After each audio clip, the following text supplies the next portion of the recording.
लेंगे। Alright, PDF और class का जो 10 क्वेश्चन का क्विज है वो आपको एप्लीकेशन पे और वेब पे भी मिल जाएगा। कल के 10 क्वेश्चन एक बार देख लेते हैं कौन कौन से हैं।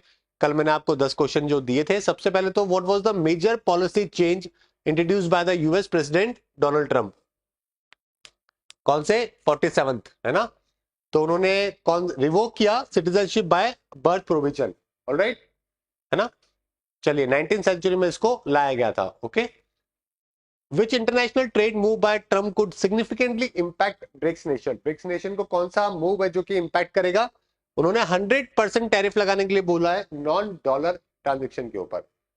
Next, what was the impact of Trump new policy on the Indian stock market? Indian stock market जो है वो कल बीएससी जो है वो काफी ड्रॉप हो गया, निफ्टी भी ड्रॉप हो गया, तो सी आपका सही आंसर होगा। ठीक है, ये सवाल पेपर में डायरेक्टली इस तरीके से नहीं आते हैं, लेकिन ठीक है, डेली का करंट अफेयर तो आपका यहाँ से एटलीस्ट कम से कम रिवीजन है जो कि हो जाएगा, है ना? और 18 जो डेमोक्रेटिक स्टेट्स है उन्होंने कौन सी पॉलिसी को लेकर अभी केस करने के लिए बोला है? उनका कहना है कि ये कॉन्स्टिट्यूशनली सही नहीं है ना? जो कि क्या था, बर्थ राइट सिटीजनशिप को एंड करने को लेकर, है ना? चलिए, which port in India is set to become the first to handle 10 million TEU by 2027? ये आपके एग्जाम में आ सकता है। और ये कौन सा है? जवाहरलाल नेहरू पोर्ट है। अभी कितना इसका कैपेसिटी है? 7.3 मिलियन टीईयू है। मेजर स्ट्रक्चर जो अपग्रेड किया जा रहा है यहाँ पे वो, ठीक है, सारे के सारे ये भारत मुंबई कंटेनर टर्मिनल बना रहे हैं, नवासिरा टर्मिनल बना रहे हैं, वाधवान प्रोजेक्ट को भी डेवलप कर रहे हैं पीपीपी के अंदर, तो डी आपका सही आंसर होगा, है ना? गेट्स कैम्ब्रिज इंपैक्ट प्राइज अभी रिसेंटली किसने जीता है? तो ये उर्वशी सिन्हा के द्वारा जीता गया।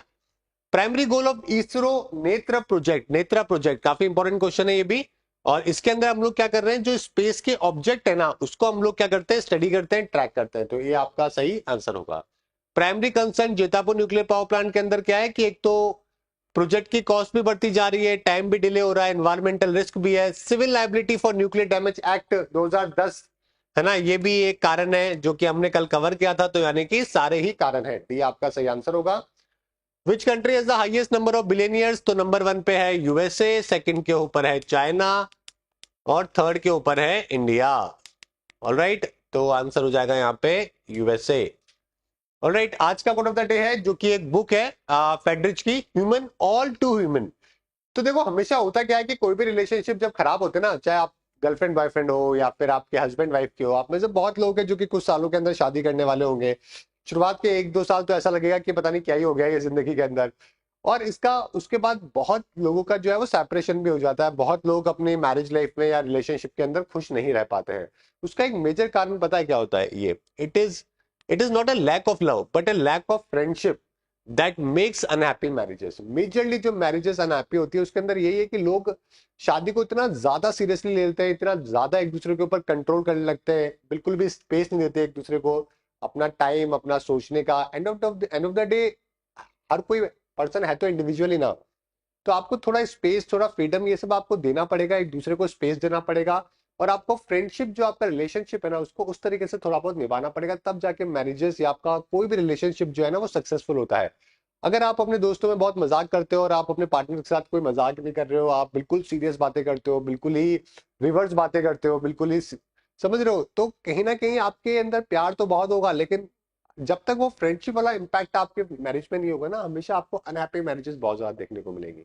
और उसी का कारण होता है कि लोग बहुत ज्यादा परेशान होते हैं, हताश होते हैं, निराश होते हैं, उनके करियर पे भी बहुत इंपैक्ट पड़ता है, बच्चों पे भी बहुत इंपैक्ट पड़ता है, और उनके लाइफ पे भी बहुत इंपैक्ट पड़ता है। तो कोई भी आपका रिलेशनशिप हो ना, दोस्ती वाला तो दोस्ती की तरह होता ही है, लेकिन उसके अलावा भी कोई भी रिलेशनशिप हो, जैसे कि फॉर एग्जाम्पल आपके भाई बहन के साथ में भी कोई रिलेशनशिप है ना, कोशिश तो ये होनी चाहिए कि जो हमारे फादर है, मदर है, अगर उनके साथ आपका थोड़ा बहुत भी अगर ठीक है बॉन्डिंग होती है, तो वहां पर भी अगर आपका रिलेशनशिप इस तरीके से फ्रेंडशिप वाला है ना, तो यकीन मानिए बहुत अच्छी आपकी रिलेशनशिप है जो कि रहेंगे, है ना? और मैंने भी मेरी लाइफ में ये देखा है कि जब जब जिन जिन के साथ मेरा रिलेशनशिप थोड़ा फ्रेंडशिप का के पॉइंट पे रहता है, वो हमेशा बहुत अच्छा होता है।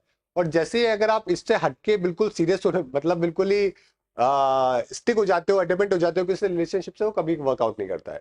और आप लोगों के लिए जानना बहुत जरूरी है, क्योंकि अभी आप लोग 20-25 साल 28 साल के होंगे, तो अभी आपको काफी नई जर्नीज है जो कि देखने को मिलेगी रिलेशनशिप में, और बहुत ऊपर नीचे देखने को मिलेगा जिंदगी।